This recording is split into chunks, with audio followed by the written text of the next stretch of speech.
Hi, what a week it was.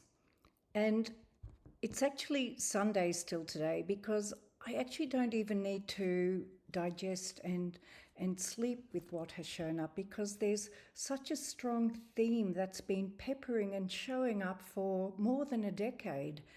And it is so beautiful and it's so exciting to have this come up and to be able to share it with you. And I hope in how I speak it, you can relate to it for yourself as an individual and as such interface with others in a way that you may not have done before. At the bottom of all the sessions, they really are about aligning one to one's self. And the more one is in connection to that self, the more natural it feels to express yourself into the world. And today, the culmination of today, yesterday and today, really solidified what I see as an extraordinarily powerful revealing that hopefully we're all ready for in a much deeper level than ever before. So I'll share with you the headlines of sessions as they progress through the week to actually see where it really came to over the weekend. So at the beginning of the week, someone contacted me because they weren't really feeling themselves. And what showed up was the new energy she was feeling was a whole new level of libido and joy that she wasn't used to. So this new energy is arriving that has not necessarily been familiar because of the working into, and the focus is really in the trenches, so to speak, joyful as she is. So but this whole new energy which was unfamiliar to her. And then someone else gave me a call and said, why am I feeling so nauseated? I'm feeling really sick. What's kind of going on? I wasn't expecting this. And it actually showed up that she was enveloped with love. And it was unfamiliar to her that she was enveloped with love. So there's an energy around that. If we can't reframe what we're feeling, or it's unfamiliar to us, we tend to think it as I'm not feeling like myself, rather than entering into it and going, what could this be and what can I reframe it as that really can be seen as a better way rather than going to what's wrong. So following through the week, there were more that weren't quite feeling themselves also, and it was an element of stop. You can't keep doing what you're doing and feel yourself. There's a point of you have to stop, and stop long enough for the energy that's around to go into a real wanting to. We've spoken about this before, but it's really relevant now to be able to stop and feel one's own self, and not connected so much to the older patterns, but a whole new pattern. So others had incredible deep connections to source, but their connection is so close that one needs to stay on the same page. It's almost like walking on a balancing board when you're that close, interestingly enough, because the world we're in, we haven't yet worked that we can walk anywhere and be in that connection. Well, some have. But when one is, and you're in a world that isn't, it feels like a tightrope, even though it is a wide road. And to really feel the presence of your life and what's ahead of you as a focus, and to stay with it and to feel it within, is a very powerful process at the moment. Well, it always is. So reframing is really important. One of the beings that I saw many lifetimes, she'd been in this beautiful rose garden, but no sense of being able to take it in.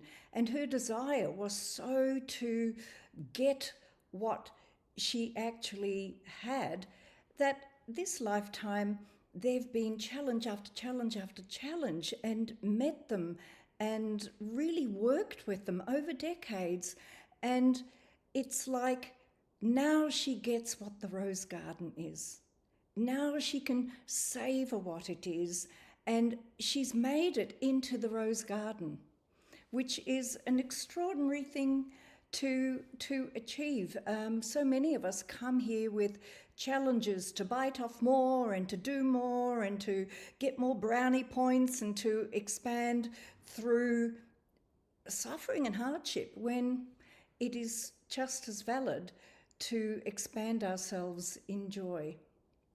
And to be able to do that actually requires an extraordinary process at the moment, in the face of all that's going on, to actually be in heaven instead of hell, and in the process of that invite others into it. So further on in the week, there is still this element connection to how we want to do good in the world and how we want to leave a legacy.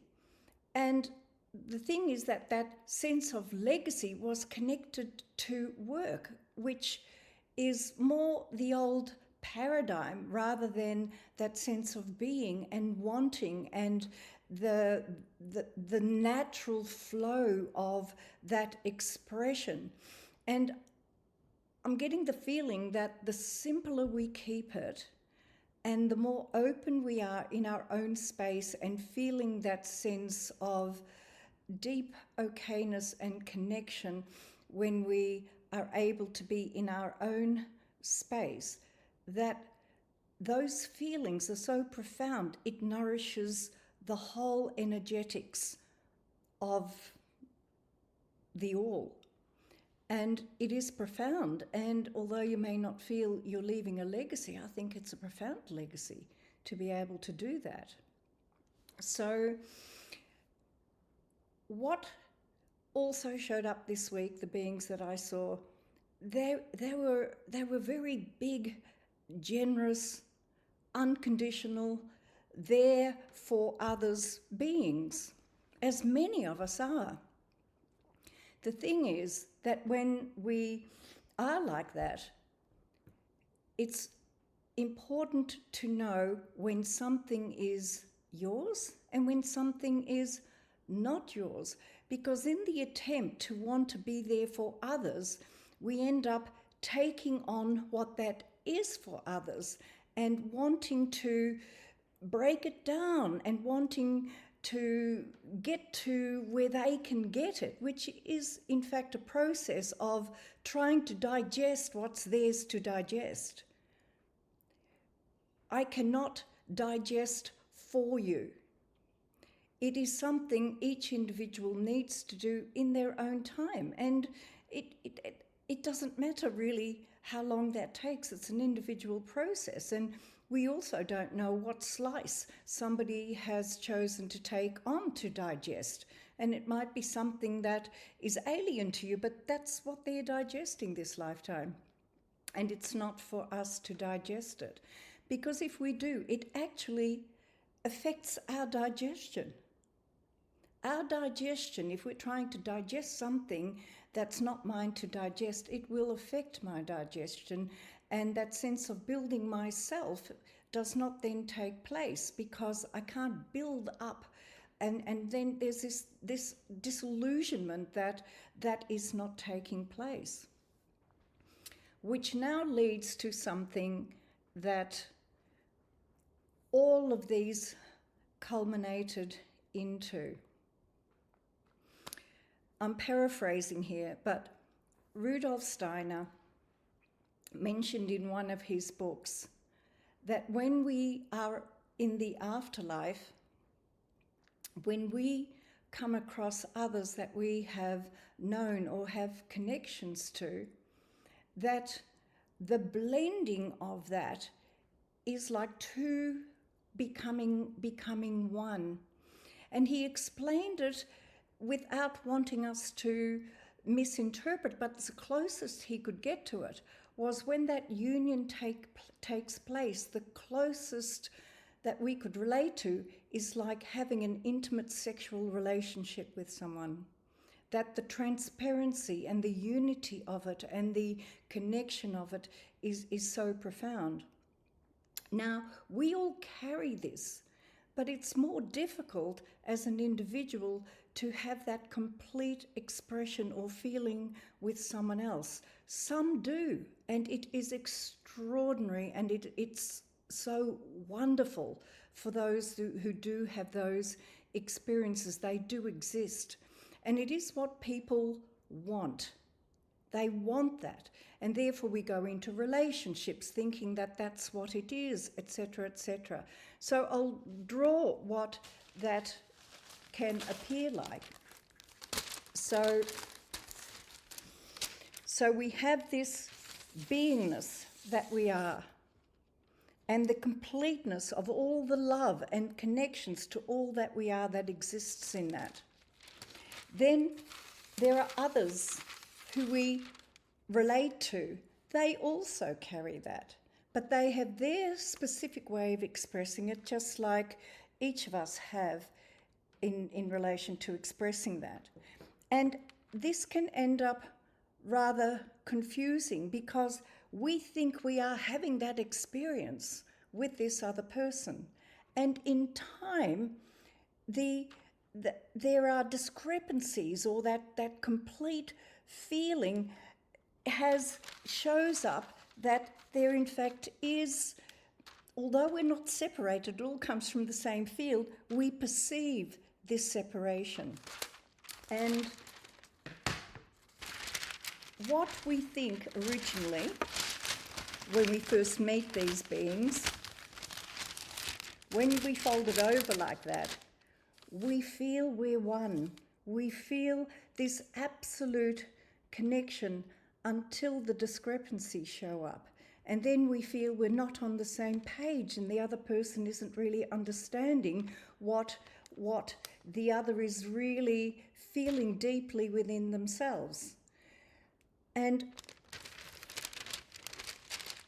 it takes time, and it takes a lot of discussion, and it takes a lot of sitting at the table and deeply expressing and being transparent with one another, warts and all, to put on the table what is going on and whether there is in fact the real togetherness in it, or was it just the togetherness that I desired, and now I'm angry and cross and blame the other person for not being who I want them to be. This is actually quite a big deal. In the past, people who were incredibly accomplished would come in and they'd be so angry at the world because they were accountable and they met their responsibilities, and they were living in a world where others weren't. They were all idiots, except for themselves. Now, at the end of the day, there are people who are more capable and more accountable and can carry those patterns. And they're paid at the level of their accountability and responsibility. And it's about being able to see it, that they have that capacity, and actually see that others may not have that. They've got other focuses in their life, not necessarily that over focus that knows where the tools should be put back, and where if you see something, will you just take care of it rather than leave it there for everyone to fall over, etc., etc. So we all see different things. We all have different focuses. It doesn't make them an idiot. It just means you're more aware, you're more conscious. Not everybody is, and we need room. We don't get cross at toddlers when they fall over the first time they start to walk. Well, people are at all different levels in terms of where they're at. So at this stage, there's a lot of this, wanting this taking place at the moment, instead of realizing it takes time to work out whether another is that or not. And people tend to jump into relationships because they feel this is it, and not giving it enough time to really work out how this coming together can actually develop over time. And sometimes it is there initially, but often it's not. And especially what's happened during this week, everybody wanted it to be this. And what we've found is that there are two, and that in many ways being able to work together and give room to see how this can be achieved. And it's for us as individuals to stay on our own page with what that unity is, and allow the other to be in their space with it. Now, the essence that came up was a Bach flower, and it really fitted what the week showed up. And it is impatience. Another aspect I actually do want to mention here is that sometimes the impatience is with ourselves. Some people want to have that unity with everything because they want things to be okay. And sometimes that can be very, very damaging, because we need to cut out what doesn't really belong in that space that is for yourselves. So it's important to know to be patient, but at the same time also be aware what you need to literally cut out that you don't want anymore, because it is not in that field of expression that you are bringing into this world.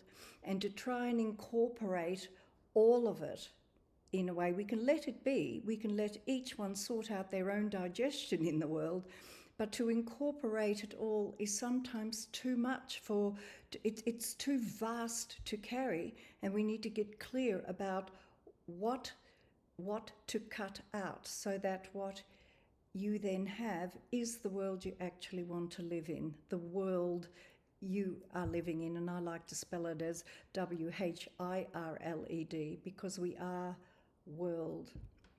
So the essence is impatience.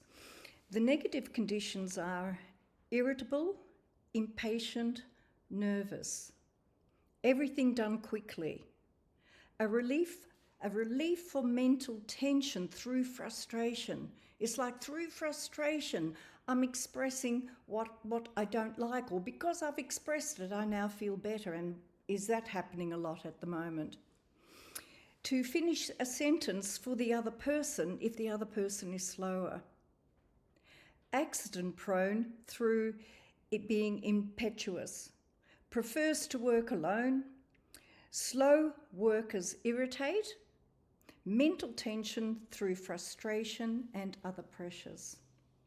Now the positive: less hasty in action and thought, more relaxed, patient, tolerant and gentle towards shortcomings of others and upsetting. And I'll say that again: more relaxed, patient, tolerant and gentle towards shortcomings of others and upsetting conditions. At the end of all of that, the profoundness of it is to feel the fullness of who you are, the beauty of it, the okayness of it, and to,